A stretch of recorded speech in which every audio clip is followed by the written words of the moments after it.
ఈ ఉదయకాల సమయంలో మొట్టమొదటిగా మన తండ్రి అయిన దేవునికి నా కృతజ్ఞతాస్థుతులు చెల్లిస్తూ ఉన్నాను.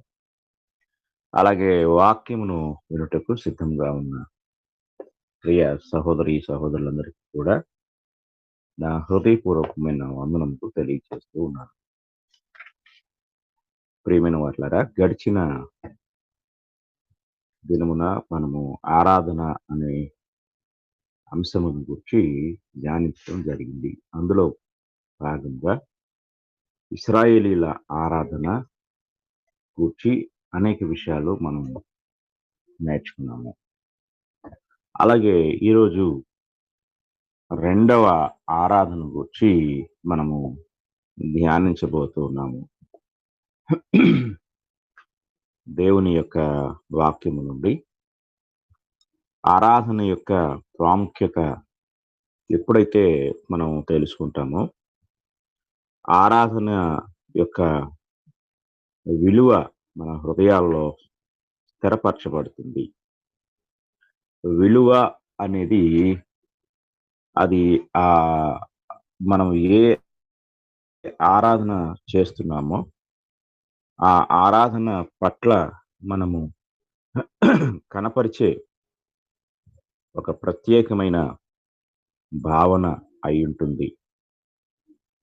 కనుక మనము ఆరాధన చేసేటప్పుడు ఏ ఆరాధన అయితే చేస్తున్నామో ఆ ఆరాధన పట్ల మొదట మనము గ్రహింపు కలిగి ఉండవలసిన వారమై ఉన్నాము. ఈరోజు చాలా మంది రకరకాల ఆరాధనలు చేస్తూ ఉన్నప్పటికీ కూడా ఆ యొక్క ఆరాధన పట్ల వారికి గ్రహింపు లేకపోవడం అనేది చాలా బాధకరమైన విషయమై ఉంది. కనుక మనము ఆరాధన గురించి నేర్చుకుంటూ ఉండగా అత్యంత ప్రాముఖ్యమైన విషయముగా మనము ఈ యొక్క ఆరాధన గుర్చిన గ్రహింపు కలిగి ఉండవలసిన వారమై ఉన్నాము. బైబిలు గ్రంథములో ఈరోజు మనము ధ్యానించే ఆరాధన విగ్రహారాధన. విగ్రహారాధన అనే విషయాన్ని ఈరోజు మనం ధ్యానించబోతున్నాము. దేవునికి అత్యంత హేయమైనది, కోపకారణమైనది, ఆయనను బాగా నొప్పించేది ఏమిటంటే విగ్రహారాధన.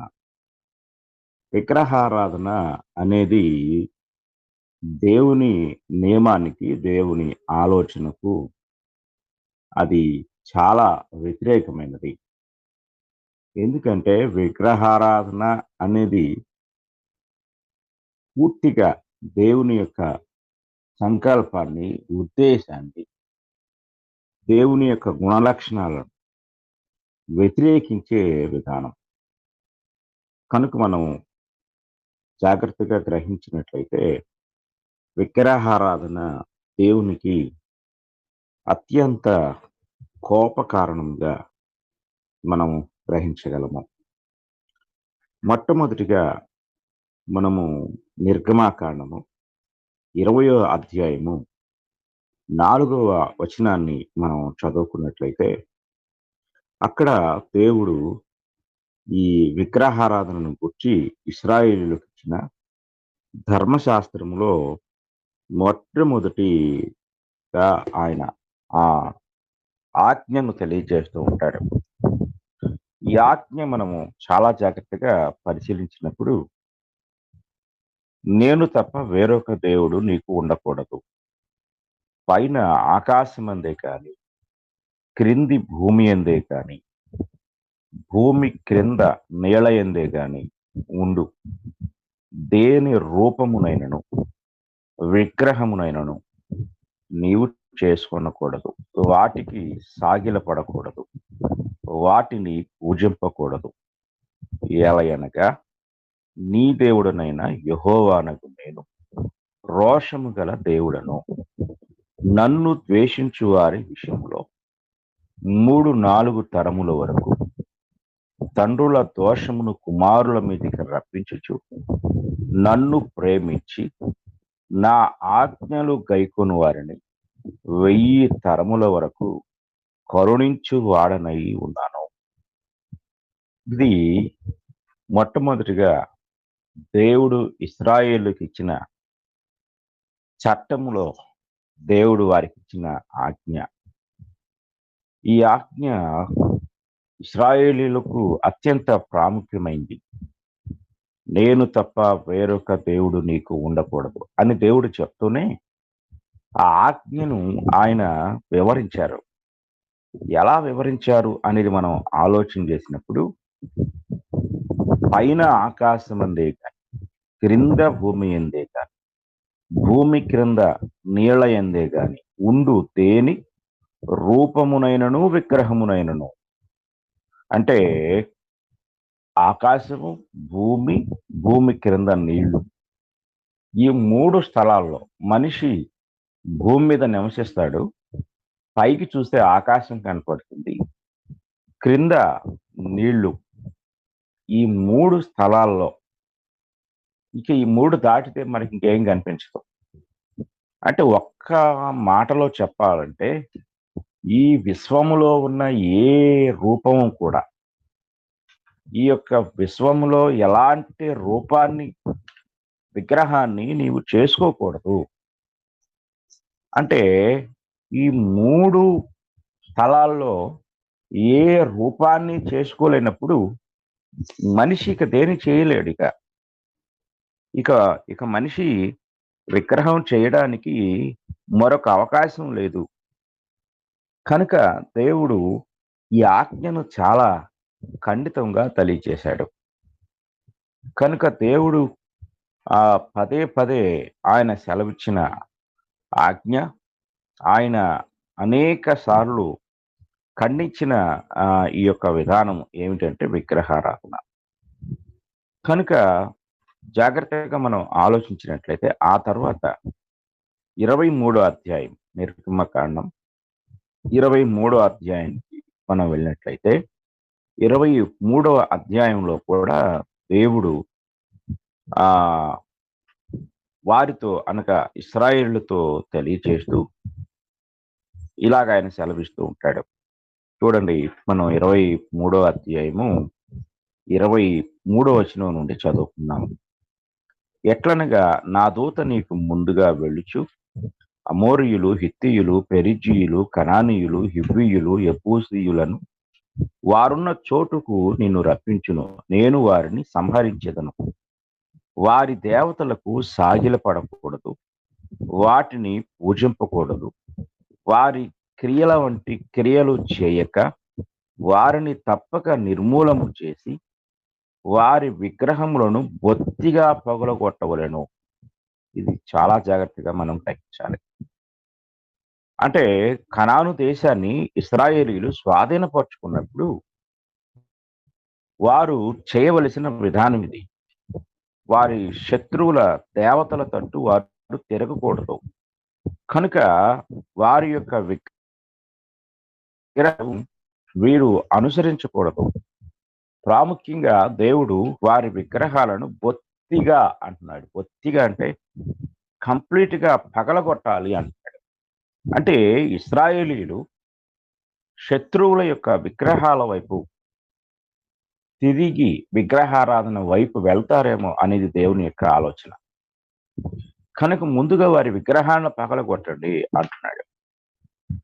తర్వాత లేవియకాండం 19వ అధ్యాయము 4వ వచనాన్ని మనం చదువుకున్నట్లయితే అక్కడ కూడా విగ్రహారాధనను ఖండిస్తూ దేవుడు ఇలా మాట్లాడతాడు. మీరు వ్యర్థమైన దేవతల తట్టు తిరగకూడదు, మీరు పోత విగ్రహములను చేసుకొనకూడదు, నేను మీ దేవుడనైన యెహోవాను. కనుక ఒకటి, మీరు విగ్రహాలను చేసుకోకూడదు. ఒకవేళ విగ్రహాలను చేసుకునే ప్రజల మధ్యకు మీరు వెళ్తే మీరు వారిని సంహరించాలి, వారి విగ్రహాలను కూడా సంహరించాలి. ఇది దేవుని యొక్క ఖండితమైన ఆజ్ఞ. కనుక వాక్యాన్ని మనం జాగ్రత్తగా పరిశీలించినట్లయితే అన్ని కాలాల్లో కూడా దేవుడు విగ్రహారాధనను అత్యంత హేయమైన చర్యగా దేవుడు భావించాడు. కనుక విగ్రహారాధన అనేది చట్టబద్ధమైన ఆజ్ఞ. దేవుడు ఎంతో స్పష్టంగా ఆ యొక్క ఆజ్ఞను ఆయన తెలియచేశాడు. ఇది మనం చాలా జాగ్రత్తగా గ్రహించవలసిన వారమై ఉన్నాం.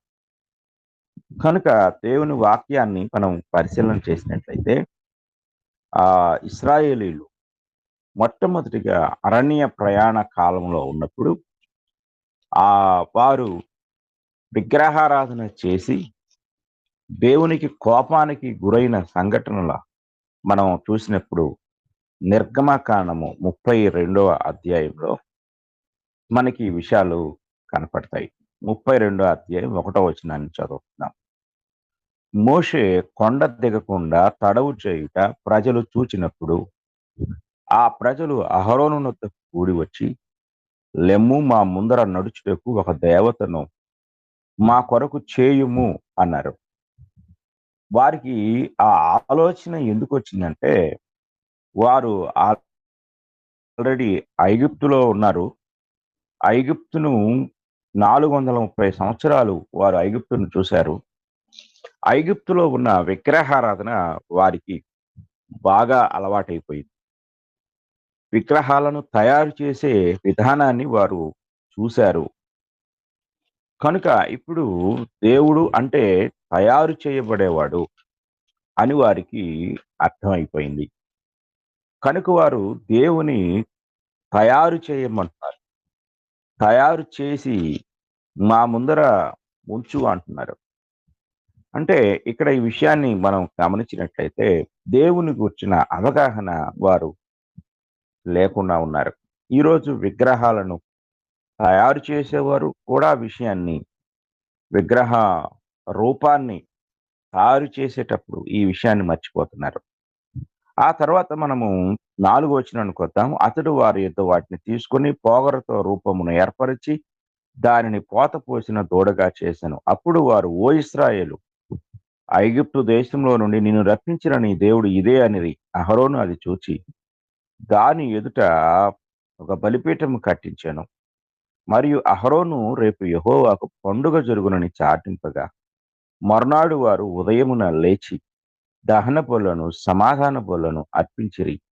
అప్పుడు జనులు తినుటకును త్రాగుటకును కూర్చుండి ఆడుటకు లేచిరి. ఇది మనం జాగ్రత్తగా గ్రహించవలసిన వారు అయినాం. కనుక వారు ఈరోజు విగ్రహారాధన ఆచరించే క్రైస్తవులు గ్రహించవలసిన విషయం ఏమిటంటే, వారేం చేస్తున్నారో వారు ఎరగలేని స్థితిలో ఉన్నారు. విగ్రహ రూపాన్ని గురించి దేవుడు ఎన్నోసార్లు ఇశ్రాయేలును హెచ్చరించాడు. చూడండి, మనము యెషయా గ్రంథానికి వెళ్దాం. యెషయా గ్రంథాన్ని మనం చదువుకున్నట్లయితే యెషయా గ్రంథం 44వ అధ్యాయం 9వ వచనాన్ని మనం చదువుకుందాం. యెషయా గ్రంథం 44వ అధ్యాయం 9వ వచనాన్ని మనం చదువుకున్నట్లయితే అక్కడ ఈ మాటలు కనపడుతూ ఉంటాయి. విగ్రహమును నిర్మించుకొని వారందరూ మాయ వంటి వారు. వారికిష్టమైన విగ్రహములు నిష్ప్రయోజనములు. తామే అందుకు సాక్షులు. వారు గ్రహించువారు కారు, ఎరుగువారు కారు, కనుక వారు సిగ్గుపడరు. ఎందుకును పనికిరాని విగ్రహమును పోతపోసి దానినొక దేవునిగా నిరూపించువాడెవడు? ఇదిగో దాని పూజించు వారందరూ సిగ్గుపడుదురు. ఆ శిల్పకారులు నరమాత్రులే కదా, వారందరూ పోగు చేయబడి నిలువబడవలెను. నిశ్చయముగా వారు భయపడి సిగ్గుపడుదురు. కమ్మరి గొడ్డలి పదును చేయుచు నిప్పులతో పనిచేయును. సుత్తెతో దాని రూపించి తన బాహుబలము చేత దాన్ని చేయును. అతడు ఆకలి కొనగా అతని బలము క్షీణించిపోవును. నీళ్లు త్రాగక సొమ్మసిల్లును. వడ్లవాడు నూలు వేసి చీర్ణముతో గీత గీచి చిత్రికలతో దాన్ని చక్క చేయును. కర్కాటకములతో గుర్తుపెట్టి దాని రూపించును. మందిరములో దాని స్థాపింపవలనని నరరూపము గల దానిగాను నర సౌందర్యము గల దానిగాను చేయును. ఒకడు దేవదారు చెట్లను నరకవలనని పూనుకొనును. శ్మశాన వృక్షమును గాని సరళ వృక్షమును గాని సింధూర వృక్షములను గాని అడవి వృక్షములలో ఏదో ఒక దాన్ని తీసుకొనును. ఒకడు చెట్టు నాటగా వర్షము దాన్ని పెంచును. ఒకడు పొయ్యి కట్టెలకు వాటిని ఉపయోగించును. వాటిలో కొంత తీసి చలి కాచుకొనును. నిప్పు రాజబెట్టి కాల్చుకొనును. ఒక తుండు తీసుకుని దానితో ఒక దేవతను చేసుకొనును. ఒక దానికి నమస్కారము చేయును. దానితో ఒక విగ్రహము చేసి దానికి సాగిలపడును. అగ్నితో సగము కాల్చి ఉన్నాడు. కొదువ సగముతో మాంసము వండి భక్షించి ఉన్నాడు. తిని తృప్తి పొందగా చలి కాచుకొనుచు ఆహా చలి కాచుకుంటుని వెచ్చగా ఉన్నది అని అనుకొనుచున్నాడు. దానిలో మిగిలిన భాగముతో తనకు దేవతగానున్న విగ్రహమును చేయించుకొనుచు దాని ఎదుట సాగిలపడుచు నమస్కారము చేయుచు నీవే నా దేవుడవు, నన్ను రక్షింపుమని ప్రార్థించును. వారు వివేచింపరు, గ్రహింపరు. చూడకునున్నట్లు వారి కన్నులు కప్పబడెను. గ్రహింపకునున్నట్లు వారి హృదయములు మూయబడెను. ఎవడను ఆలోచన చేయడు. నేను అగ్నితో సగము కాల్చి తిని నిప్పుల మీద వేసి రొట్టె కాల్చి తిని దానితో మాంసము వండుకొని భోజనము చేసి తిని మిగిలిన దానిని తీసుకొని దానితో హేయమైన దాని చేయుదునా, చెట్టు మొద్దుకు సాష్టాంగపడుదునా అని ఎవడను ఆలోచింపడు. యోచించుటకు ఎవనికిని తెలివి లేదు, వివేచన లేదు. వాడు బూడిద తినుచున్నాడు. వాని మనస్సు మోసపోయినదై తప్పుదారిని వారిని తీసుకొని పోవచ్చున్నది. వాడు తన ఆత్మను రక్షించుకున్న జాలడనియు నా కుడి చేతిలో అబద్ధమున్నది కదా అనియు అనుకొనుటకు వానికి బుద్ధి చాలదు. చాలా జాగ్రత్తగా గ్రహించాలి. విగ్రహం యొక్క రూపాన్ని మనుషులు ఎలా తయారు చేస్తున్నారో ఎంతో వివరంగా దేవుడు ఇశ్రాయేలుకు యెషయా ప్రవక్త ద్వారా తెలియచేశాడు. చాలా జాగ్రత్తగా అంటే మనిషి ఎంత అజ్ఞానంతో ఆలోచిస్తున్నాడో చెప్తున్నాడు. ఒకే చెట్టు నుండి తీసిన ఒక ముద్దుతో వంట చేశాడు. ఆ ముద్దు నుండి చలిగాచుకున్నాడు.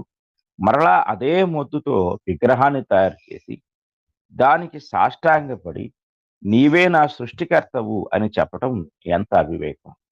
ఆ చెట్టు నాటింది అతనే, ఆ చెట్టుని నరికింది అతనే, ఆ చెట్టు రూపాన్ని తయారు చేసింది అతనే. కానీ అతనే మరలా ఏం చేస్తుందంటే నీవే నా సృష్టికర్తవు అని చెప్పుటలో ఎంత ఆ అజ్ఞానం ఉందో మనం ఆలోచించాలి. తర్వాత విగ్రహము అనగా దేవుని యొక్క ఉద్దేశంలో అది అబద్ధము. అబద్ధము అనగా లేనిది ఉన్నదిగా చెప్పటం. ఇక్కడ అంటున్నాడు ఆయన 20వ వచనములో నా కుడి చేతిలో అబద్ధమున్నది గదా అనియు అనుకొనుటకు వానికి బుద్ధి చాలదు. జాగ్రత్తగా మనము గ్రహించాలి. అంటే అబద్ధము అనగా లేని దానిని ఉన్నదిగా నమ్మటమే. విగ్రహం అనేది అబద్ధము. అబద్ధాన్ని మనిషి నిజంగా నమ్మటమే అసత్యం. అబద్ధాన్ని నమ్ముతూ అజ్ఞానంలో మనిషి మునిగిపోతున్నాడు. కనుక విగ్రహము అనేది ఏ రూపమైన దేవుడు అంటే ఈరోజు ప్రపంచ దేశాల్లో అనేక దేశాల్లో ప్రాముఖ్యంగా అషూరు అంటే బైబిల్ కాలంలో ఉన్న దేశాలు అషూరియులు, బబులోనీయులు, ఐగుప్తీయులు, అమ్మోనీయులు, ఫిలిస్తీయులు ఇంకా అనేక రకాల జాతుల వారు విగ్రహారాధనను వాడుకలోని తీసుకొని వచ్చారు. అయితే ఇక్కడ మనం గ్రహించవలసిన విషయం ఏంటంటే దేవుడు ఆయన తన ప్రజలను ప్రపంచంలో నుండి ప్రత్యేకించుకున్నాడు. ప్రపంచ దేశాలలో ఉన్న ప్రజల్లో నుండి, వారి సంస్కృతుల్లో నుండి, వారి ఆచార విధానాల్లో నుండి, వారి ఆరాధన పద్ధతుల్లో నుండి ఆయన వారిని ప్రత్యేకించుకున్నాడు. ఇది మనం నిర్గమకాండం 19వ అధ్యాయంలో చూడగలం. నిర్గమకాండం 19వ అధ్యాయము మనం చూసినట్లయితే 19వ అధ్యాయము 6వ వచనాన్ని మనం చదువుకుందాం. సమస్త భూమియు నాదే కదా! మీరు నాకు యాజక రూపమైన రాజ్యముగాను, పరిశుద్ధమైన జనముగాను ఉందురని చెప్పుము. అంటే ఈ సర్వ సృష్టిలో నుండి కూడా నేను మిమ్మలను ప్రత్యేకించుకున్నాను. అది ఆ యొక్క విషయాన్ని అక్కడ దేవుడు చెప్తున్నాడు. ఎందుకంటే చుట్టూ ఉన్న ప్రజలు రకరకాల సంస్కృతులతో నిండిపోయారు. అందులో వారందరూ ఎక్కడ ఆహ్, ఏకమవుతారంటే విగ్రహారాధనలో. మనం చాలా జాగ్రత్తగా గ్రహించాలి. విగ్రహారాధన దగ్గరికొచ్చేసరికి వారంతా ఒకటైపోతారు. కనుక అలాంటి అబద్ధ మతం నుండి బయటకు తీసుకురావడానికి దేవుడు ఐగుప్తు నుండి వారిని బయటికి తీసుకొచ్చి, వారికిచ్చిన ఆ యొక్క చట్టంలో ఆయన పదే, పదే, పదే నిర్గమకాండం, లేవికాండం, సంఖ్యాకాండం, ద్వితీయోపదేశ కాండం, ఇంకా యెహోషువ గ్రంథం ఇలాగ అనేక చోట్ల కూడా బైబిల్ గ్రంథం అంతట్లో అంటే క్రొత్త నిబంధనలో ప్రకటన గ్రంథం 21వ అధ్యాయం వరకు కూడా దేవుడు ఆయా సందర్భాల్లో సందర్భాన్ని బట్టి ఆ విగ్రహాలను, విగ్రహారాధనను ఆయన ఖండించటం జరిగింది. ఇక్కడ చాలా జాగ్రత్తగా మనం గ్రహించాలి. విగ్రహారాధన అనేది మనము పరిశీలన చేసినట్లయితే, ఒకటి ఎందుకు దేవుడు విగ్రహాన్ని ఖండిస్తున్నాడు అంటే, విగ్రహం అనేది మొట్టమొదటిగా మనం గుర్తుంచుకోవాల్సిన విషయం ఏమిటంటే అబద్ధము అది. విగ్రహాన్ని నమ్మేవాడు అబద్ధాన్ని నమ్ముతున్నాడు. అబద్ధము అంటే మనం గ్రహించవలసిన విషయం ఏంటంటే లేనిది ఉన్నదిగా నమ్మటం. లేదు అక్కడది లేదు కానీ మనం నమ్ముతున్నాం. అది ఎంత మోసమో మనం చాలా జాగ్రత్తగా గ్రహించవలసిన వారమై ఉన్నాం. కనుక దేవుని వాక్యాన్ని మనం పరిశీలన చేసినట్లయితే సమూయేలు మొదటి గ్రంథము 15వ అధ్యాయము 23వ వచనంలో దేవుడు సౌలు రాజుతో మాట్లాడుతున్న మాట మనం చదువుకున్నాం. సమూయేలు మొదటి గ్రంథం 15వ అధ్యాయం 23వ వచనం చూడండి. తిరుగుబాటు చేయుట సోదె చెప్పుటయను పాపముతో సమానము. మూర్ఖతను అగపరచుట మాయా విగ్రహము, గృహదేవతలను పూజించుటతో సమానము. చూడండి, మాయ ఇక్కడ ఆహ్, మాయా విగ్రహము, గృహదేవతలు. అంటే మాయా విగ్రహము, గృహదేవతలను మూర్ఖతతో సమానపరిచాడు. అంటే మూర్ఖమైన విధానాన్ని అనుసరించేవారు, మాయా విగ్రహ ఆరాధన చేసేవారు ఒకటే. ఇది మనం చాలా జాగ్రత్తగా గ్రహించాలి. కనుక విగ్రహము మాయ. అంటే ఆహ్, మాయ అంటే అది లేనిది. లేని దాన్ని నమ్మించటమే మాయ. మనం అంటుంటాం. ఏదో మాయ చేశాడు అంటూ ఉంటాం. కనుక విగ్రహము మాయ. విగ్రహము అబద్ధము. విగ్రహము లేని దానిని నమ్మటం. ఇది ఏ రూపమైనా సరే. అందులో క్రైస్తవ ఆరాధనలో కనిపించే విగ్రహాలున్నాయి కదా! వాటితో సహా అన్నిటిని దేవుడు ఎంతో స్పష్టంగా ఆయన ఖండిస్తూ ఉన్నాడు. చాలా జాగ్రత్తగా మనం పరిశీలించవలసిన వారమై ఉన్నాం. ఈ నిర్గమకాండం 32వ అధ్యాయం తర్వాత ఇశ్రాయేలీయుల యొక్క జీవితంలో మరలా ఈ విగ్రహారాధన తీవ్రమైన రూపాన్ని దాల్చిన సంఘటన మనకు ఎక్కడ కనపడుతుందంటే, రాజులు మొదటి గ్రంథానికి మనం వెళ్ళినట్లయితే, మొదటి రాజుల గ్రంథంలో మొట్టమొదటిగా 11వ అధ్యాయాన్ని మనం చూసినప్పుడు, 11వ అధ్యాయంలో ఆహ్, గొప్ప జ్ఞానిగా పిలువబడిన సొలొమోనును దేవుడు విగ్రహారాధన విషయంలో గద్దించాడాయన. చూడండి, మొదటి వచనం నుండి చదువుకుందాం. మోయాబీలు, ఎదోమీయులు, అమ్మోనీయులు, సిదోనీయులు, హిత్తీయులు అను జనులు మీ హృదయములను తమ దేవతల తట్టు త్రిప్పుదురు గనుక వారితో సహవాసము చేయకూడదనియు, వారిని మీతో సహవాసము చేయనీయకూడదనియు యెహోవా ఇశ్రాయేలీయులకు సెలవిచ్చి ఉన్నాడు. అయితే రాజైన సొలొమోను ఫరో కుమార్తెను గాక ఆ జనులలో ఇంకా అనేక మంది పరస్త్రీలను మోహించి కామాతురత గలవాడై వారిని ఉంచుకొనుచు వచ్చెను. 4వ వచనం. సొలొమోను వృద్ధుడైనప్పుడు అతని భార్యలు అతని హృదయములను ఇతర దేవతల తట్టు త్రిప్పగా అతని తండ్రైన దావీదు హృదయం వలె అతని హృదయము దేవుడైన యెహోవా యెడల యథార్థము కాకపోయెను. సొలొమోను ఆష్టారోతు అను సీదోనీల దేవతను, మిల్కోము అను అమ్మోనీల హేయమైన దేవతను అనుసరించి నడిచెను.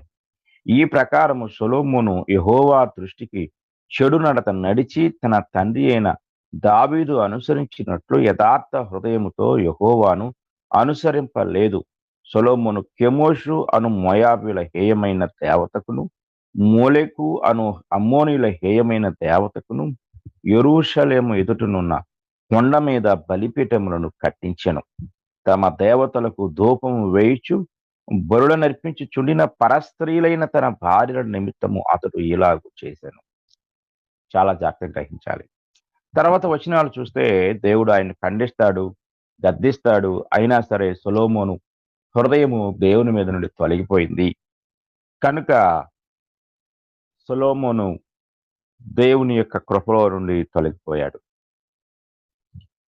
ఇశ్రాయేలీయులకు రాజుగా ఉన్న మహాజ్ఞాని, ప్రపంచ ప్రసిద్ధిగాంచిన యెహోవా మందిరాన్ని కట్టించిన వాడు, ఆఖరికి భార్యల కొరకు భార్యలను సంతోషపెట్టాలనే ఆలోచనతో అతడు ఏం చేశాడంటే విగ్రహాలను చేశాడు. విగ్రహాలకు మందిరాలు కట్టించాడు. బలిపీఠాలు కట్టించాడు.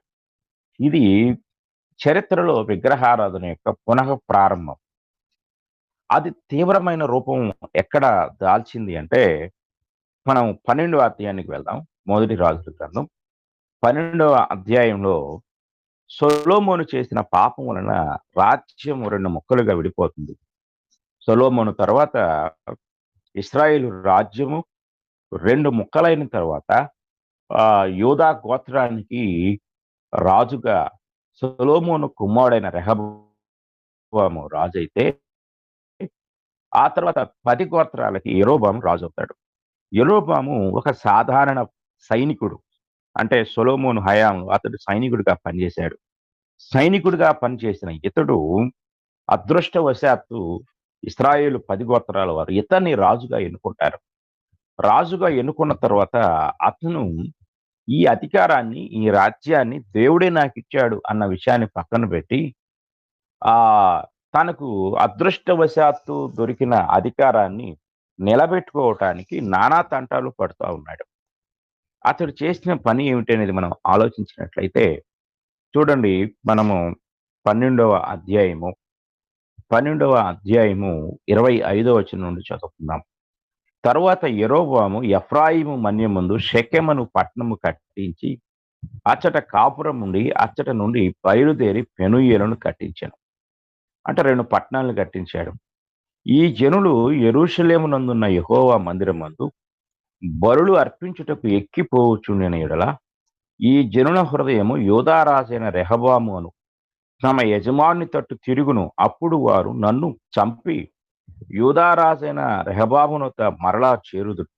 రాజ్యము మరలా దావీదు సంతతి వారి తెగును అని యరొబాము తన హృదయమందు తలంచి ఆలోచన చేసి 2 బంగారపు దూడలను చేయించి జనులను పిలిచి, యెరూషలేమునకు పోవుట మీకు బహు కష్టము. ఇశ్రాయేలు వారలారా, ఐగుప్తు దేశంలో నుండి మిమ్మును రప్పించిన మీ దేవుడు ఇవే అని చెప్పి, ఒకటి బేతేలునందును ఒకటి దానునందును వచ్చెను. దాను వరకు ఈ రెంటిలో ఒకదాన్ని జనులు పూజించటం వలన రాజు చేసిన కార్యము పాపమునకు కారణమాయెను. మరియు అతడు ఉన్నత స్థలములు కట్టించి మందిరముగా ఏర్పరిచి లేవీయులు కాని సాధారణమైన వారిలో కొందరిని యాజకులుగా నియమించెను. మరియు యరొబాము యూదా దేశమందు జరుగు ఉత్సవము వంటి ఉత్సవము 8వ మాసము 15వ దినమందు జరుప నిర్ణయించి బలిపీఠం మీద బలులు అర్పించుచూ వచ్చెను. ఈ ప్రకారము బేతేలునందును తాను చేయించిన దూడలకు బదులు బలులు అర్పించుచూ ఉండెను. మరియు తాను చేయించిన ఉన్నతమైన స్థలమునకు యాజకులను బేతేలునందు ఉంచెను. ఇలాగా ఇశ్రాయేలు 10 గోత్రాలలో విగ్రహారాధన విపరీతముగా ప్రబలిపోవుటకు, విస్తరించుటకు కారణమైన వాడు యరొబాము. ఇక ఆ యరొబాము యొక్క విగ్రహారాధన ఇటు దక్షిణ రాజ్యం, అలాగే ఉత్తర రాజ్యం అంటే ఒక గోత్రంలోను, అలాగే 2 గోత్రాల్లోనూ విగ్రహారాధన అనేది అత్యంత దారుణంగా విస్తరించిపోయింది. అంటే యరొబాము యొక్క విగ్రహారాధన ఇశ్రాయేలు దేశమంతా వ్యాప్తి చెందిన తరువాత దేవుడు అనేక సార్లు వారిని గద్దించాడు. అయినప్పటికీ వారు మారు మనసు పొందలేదు. మారు మనసు పొందకపోయేసరికి ఆ 10 గోత్రాలకు పంపించాడు. చూడండి, మనము 2వ రాజుల గ్రంథం 17వ అధ్యాయానికి వెళ్దాం. 2వ రాజుల గ్రంథం 17వ అధ్యాయానికి వెళ్ళినట్లయితే 17వ అధ్యాయము 7వ వచనం నుండి మనం చదువుకుందాం. ఎందుకనగా ఇశ్రాయేలీయులు ఐగుప్తు దేశములో నుండియు, ఐగుప్తు రాజైన ఫరో యొక్క బలము క్రింద నుండియు తమ్మును విడిపించిన తమ దేవుడైన యెహోవా దృష్టికి పాపము చేసి, ఇతర దేవతల యందు భయభక్తులు నిలిపి, తమ ఎదుట నిలువకుండా యెహోవా వెళ్ళగొట్టిన జనముల కట్టడలను, ఇశ్రాయేలు రాజులు నిర్ణయించిన కట్టడలను అనుసరించుచూ ఉండిరి. మరియు ఇశ్రాయేలు వారు తమ దేవుడైన యెహోవా విషయంలో కపటము కలిగి దుర్బోధలు బోధించుచు, అడవి గుడిసెల నివాసులు, ప్రాకారము గల పట్టణ నివాసులు తమ స్థలములన్నిటిలో బలిపీఠములు కట్టుకుని, ఎత్తైన కొండలన్నిటి మీదనేమి, సకలమైన పచ్చని వృక్షముల క్రిందనేమి అంతటను విగ్రహములను నిలువబెట్టి, దేవతాస్తంభములను నిలిపి, తమ ఎదుట నిలువకుండా యెహోవా వెళ్ళగొట్టిన జనుల వాడుక చొప్పున ఉన్నత స్థలములో ధూపములు వేయుచు, చెడుతనము జరిగించుచు, యెహోవాకు కోపము పుట్టించి, చేయకూడదని వేటిని గూర్చి యెహోవా తమకు ఆజ్ఞాపించెనో వాటిని చేసి పూజించుచుండిరి. చూడండి, ఇలాగా వారు కంప్లీట్‌గా విగ్రహారాధనకు వెళ్ళిపోయారు. విగ్రహారాధనకు వెళ్ళిపోయిన తరువాత దేవుడు ఇశ్రాయేలీయుల మీదకి అష్షూరు రాజును పంపించాడు. అష్షూరు రాజును పంపించిన తర్వాత అష్షూరు రాజు ఈ 10 గోత్రాల మీదకి దండెత్తి వస్తాడు. దండెత్తి వచ్చిన తర్వాత మనం 18వ అధ్యాయం 9వ వచనం చదువుకున్నట్లయితే, రాజైన హిజ్కియా ఏలుబడిలో 4వ సంవత్సరమందు ఇశ్రాయేలు రాజైన ఎలా కుమారుడగు హోషేయ ఏలుబడిలో 7వ సంవత్సరమందు అష్షూరు రాజైన షల్మనేసరు షోమ్రోను పట్టణం మీదకి వచ్చి ముట్టడి వేసెను. 3 సంవత్సరములు పూర్తి అయిన తరువాత అష్షూరీయులు దాన్ని పట్టుకొనిరి. హిజ్కియా ఏలుబడిలో 6వ సంవత్సరమందు ఇశ్రాయేలు రాజైన హోషేయ ఏలుబడిలో 9వ సంవత్సరమందు షోమ్రోను పట్టణము పట్టబడెను. తమ దేవుడైన యెహోవా సెలవిచ్చిన మాట వినని వారై ఆయన నిబంధనకును ఆయన సేవకుడైన మోషే ఆజ్ఞాపించిన దానికి అంతటికి లోబడక అతిక్రమించిండిరి. అష్షూరు రాజు ఇశ్రాయేలు వారిని అష్షూరు దేశంలోనికి తీసుకొని పోయి గోజాను దగ్గరనున్న హాలహు, హోబోరు అను పట్టణముల్లోను మాదీయుల పట్టణములోను వారిని ఉంచెను. ఇది ఈ యొక్క 10 గోత్రాల వారిని అష్షూరు రాజు తీసుకొని వెళ్ళి వారిని అక్కడ తన పట్టణాల్లో వారిని ఉంచాడు. విచిత్రం ఏమిటంటే, ఇక మరలా వారు ఎప్పటికీ కూడా తిరిగి రాలేదు.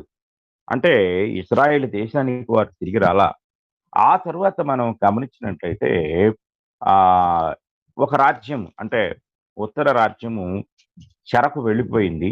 అయినప్పటికీ దక్షిణ రాజ్యం అంటే యూదా రాజ్యంలో ఉన్నవారు బుద్ధి తెచ్చుకోకుండా, దేవుని భయం లేకుండా వారు కూడా విగ్రహారాధనలో వారు విచ్చలవిడిగా జీవిస్తూ ఉన్నప్పుడు దేవుడు వారిని కూడా బబులోను చెరకు తీసుకొని వెళ్ళటం జరిగింది. ఇది మనం 2వ దినవృత్తాంతముల గ్రంథము 36వ అధ్యాయము మనం చదువుకున్నట్లయితే 36వ అధ్యాయము 16వ వచనం నుండి 21 వచనాలు మీరు చదవగలిగినట్లయితే, ఇశ్రాయేలీయుల యొక్క అవిధేయత, వారి యొక్క విగ్రహారాధన 70 సంవత్సరాల పాటు వారు బబులోను చెరలో ఉండటానికి కారణమైంది. అంటే దేవుడు మొదటి నుండి విగ్రహారాధనను ఖండిస్తూ వచ్చాడు. ఇశ్రాయేలీయులు మొదటి నుండి దేవుడు ఖండించిన, దేవుడు అసహించుకున్న విగ్రహారాధనను వారు కొనసాగిస్తూనే ఉన్నారు. ఇది మనం చాలా జాగ్రత్తగా గ్రహించవలసిన వారమై ఉన్నాం. విగ్రహారాధనను దేవుడు ఎందుకు తీవ్రంగా ఖండించాడు అనే సత్యాన్ని మనం చాలా జాగ్రత్తగా గ్రహించినట్లయితే, విగ్రహము అనేది దేవుని యొక్క రూపాన్ని మార్చివేస్తుంది. విగ్రహము దేవుని యొక్క లక్షణాలను తృణీకరిస్తుంది. విగ్రహము ఒక పరిమితమైన స్థితి కలిగింది. పరిమితమైన స్థలానికి చెందింది. విగ్రహము మానవుని యొక్క జ్ఞానం నుండి వచ్చిన రూపము. కానీ దేవుని యొక్క రూపాన్ని మనం ఆలోచిస్తే ఆయన అదృశ్యుడు, ఆయన సర్వాంతర్యామి, ఆయన సర్వజ్ఞుడు, ఆయన సర్వజ్ఞానం కలిగిన వాడు. కనుక ఆ నిజదేవుని యొక్క సకల విధానాలకు కూడా పూర్తి వ్యతిరేకమైన విగ్రహం అనే సంగతి గ్రహించాలి. ఇక రెండవ ప్రధానమైన కారణాన్ని మనం జాగ్రత్తగా ఆలోచించినట్లయితే, విగ్రహము అంటే విగ్రహ సంబంధమైన భక్తి నైతిక విలువలను కోల్పోయి మనుషులను అత్యంతమైన నీచులుగా, హేయులుగా, అసహ్యులుగా, పశుప్రాయులుగా, మృగాలుగా మార్చే విధానం విగ్రహారాధన దగ్గర ఉంటుంది. మనము 32వ అధ్యాయానికి మరలా వెళ్దాం. నిర్గమకాండం 32వ అధ్యాయము 6వ వచనాన్ని మనం 5, 6 వచనాలు చదువుకుందాం. అహరోను అది చూచి దాని ఎదుట ఒక బలిపీఠము కట్టించెను. మరియు అహరోను రేపు యెహోవాకు పండుగ జరుగునని చాటింపగా, మరునాడు వారు ఉదయమున లేచి దహన బలులను, సమాధాన బలులను అర్పించిరి. అప్పుడు జనులు తినుటకును, త్రాగుటకును కూర్చుండి ఆడుటకు లేచిరి. చాలా జాగ్రత్తగా మనం గ్రహించాలి. ఇక్కడ భక్తి పేరట ఏం జరుగుతుందంటే విచ్చలవిడితనం అక్కడ కనపడుతుంది. విపరీతమైన మితిమీరిన స్వేచ్ఛ కనపడుతుంది. వ్యభిచారము అక్కడ జరుగుతుంది. జారత్వము అక్కడ జరుగుతుంది. మనిషి దేవునితో, నిజ దేవునితో ఉన్నప్పుడు ఎలాంటి క్రమశిక్షణ కలిగి ఉంటాడో, పవిత్రతను, పరిశుద్ధతను కలిగి ఉంటాడో అదంతా అక్కడ అంతరించిపోతుంది. ఇది చాలా జాగ్రత్తగా గ్రహించాలి. విగ్రహారాధన ఎక్కడ ఉంటే అక్కడ తీవ్రమైన అపవిత్రత కనపడుతుంది.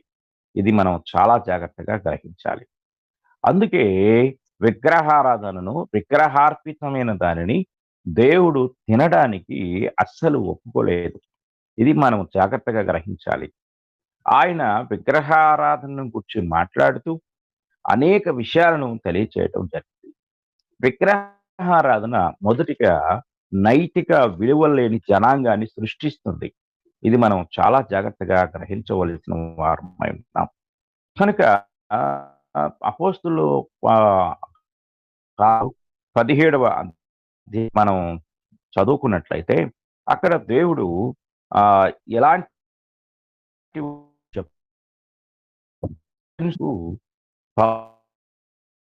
అక్కడ చేస్తూ ఉన్నాడు.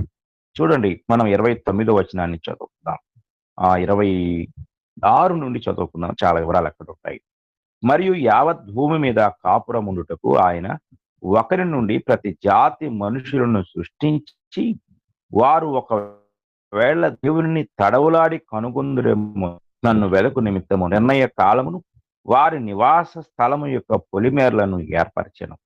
ఆయన మనలో ఎవనికిని దూరముగా ఉండువాడు కాడు. మనం ఆయన యందు బ్రతుకుచున్నాము, చలించుచున్నాము, ఉనికి కలిగి ఉన్నాము. అటువలే మనం ఆయన సంతానమని మీ కవీశ్వరులలో కొందరును చెప్పుచున్నారు. కాబట్టి మనము దేవుని సంతానమై ఉండి మనుష్యుల చమత్కార కల్పనల వలన మలచబడిన బంగారమునైనను, వెండినైనను, రాతినైనను దేవత్వము పోలియున్నదని తలంపకూడదు. ఇక్కడ పౌలు గారు ఏదెన్సులో విగ్రహాలను ఆయన చూసి మాట్లాడుతూ ఉన్నాడు. విగ్రహారాధనను ఆయన తీవ్రంగా ఖండిస్తూ ఉన్నాడు. మనం చాలా జాగ్రత్తగా గ్రహించవలసిన విషయం ఏమిటి అంటే, అన్ని కాలాల్లోనూ విగ్రహారాధన వ్యాప్తి చెందుతూనే ఉంది.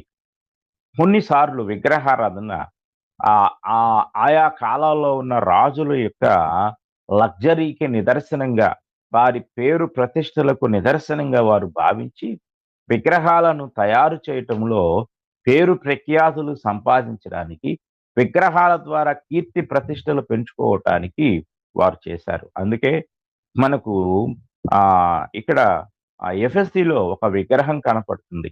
డయానా అనే ఒక దేవత విగ్రహం. అర్తెమీ దేవత అని తెలుగులో పిలుస్తూ ఉంటారు. ఆ ఆ యొక్క అర్తెమీ దేవి అనే ఆ యొక్క విగ్రహము ప్రపంచంలో ఉన్న 7 వింతలలో ఒక వింతగా ప్రసిద్ధిగాంచింది. అంత గొప్ప విగ్రహాన్ని ఎఫెసీయులు కలిగి ఉన్నారు. ఏది ఏమైనప్పటికీ విగ్రహారాధన అనేది మొదట దేవుని కోపానికి గురి చేస్తుంది.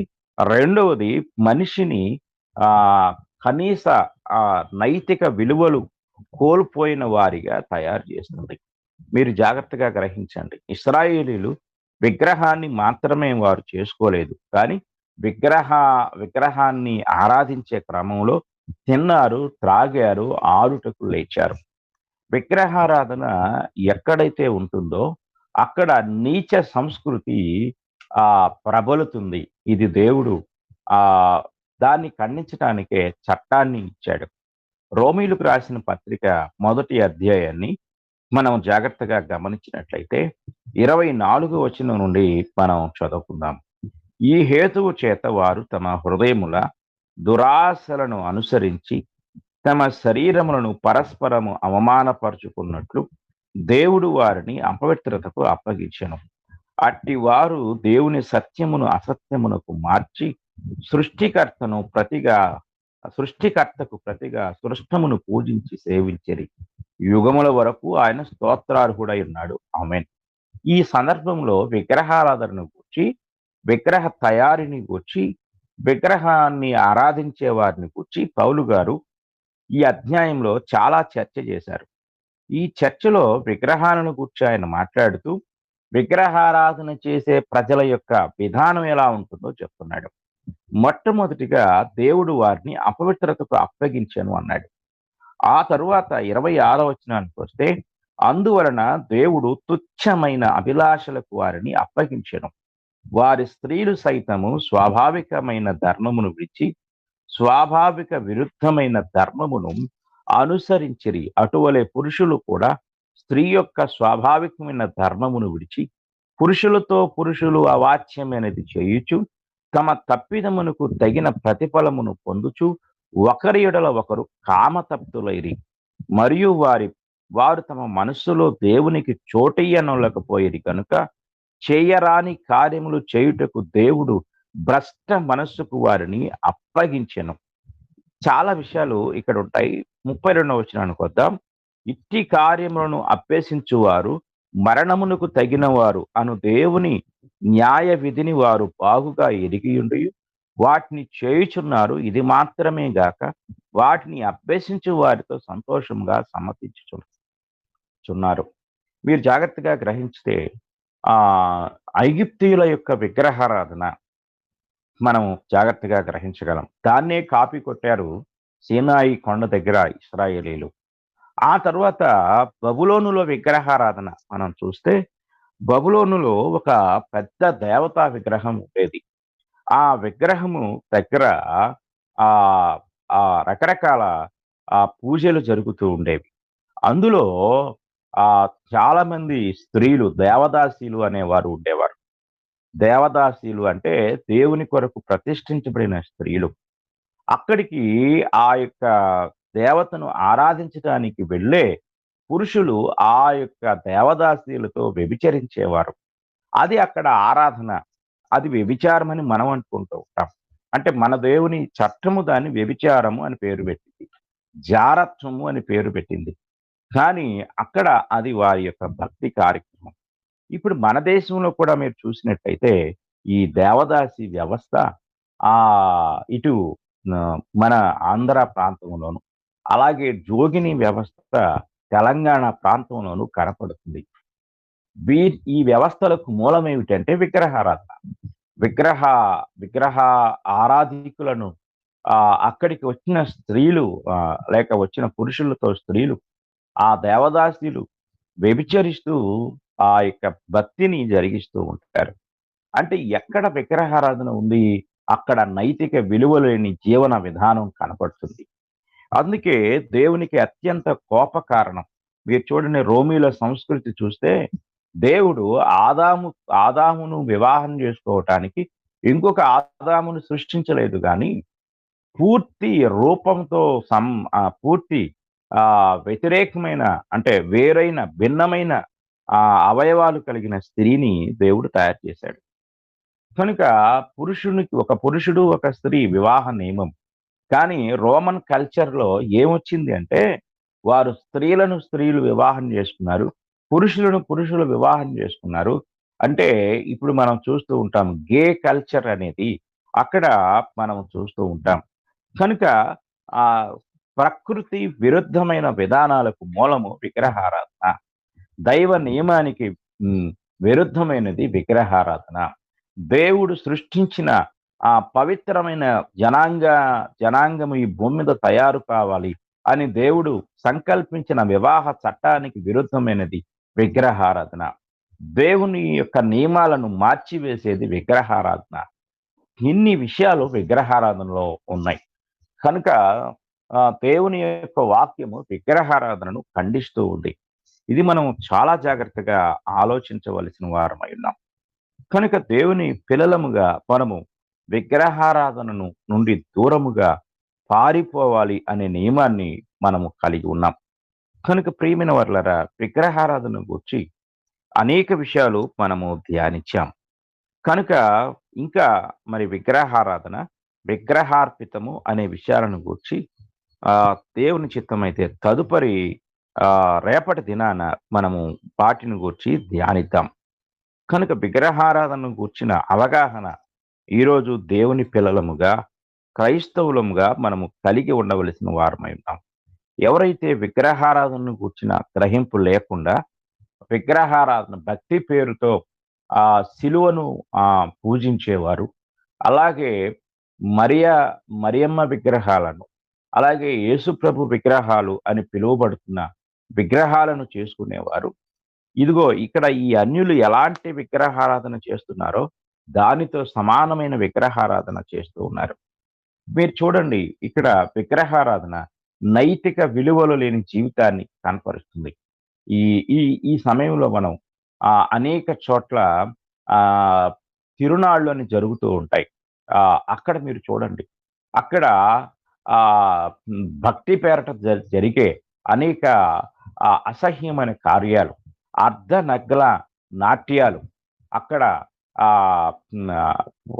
అక్కడికొచ్చే పురుషులను ప్రేరేపించే అనేక అసహ్యమైన డాన్సులు వీటన్నిటికీ మూలం ఏమిటంటే విగ్రహారాధన.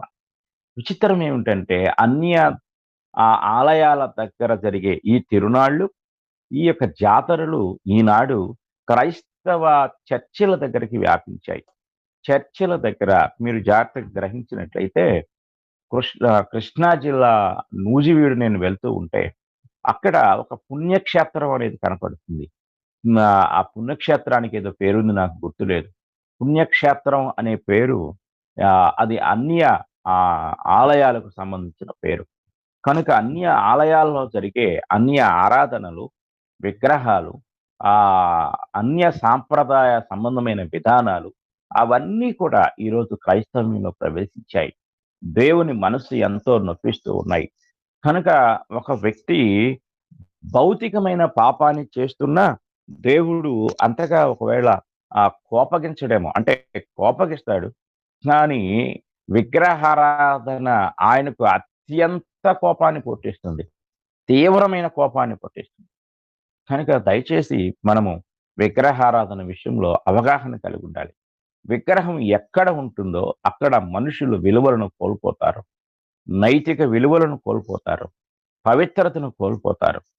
విగ్రహారాధనలో ఉన్న ఆ యొక్క విధానాలు వ్యభిచారానికి, జారత్వానికి, బహుభార్యత్వానికి దారి తీస్తాయి. ఇది ఎంతో అపవిత్రమైన కార్యం. కనుక ప్రియమైన వారులారా, విగ్రహారాధన విషయంలో సరియైన అవగాహన ప్రతి ఒక్కరూ కలిగి ఉండాలి. సంఘాలలో సేవకులు విగ్రహారాధనను ఖండించాలి.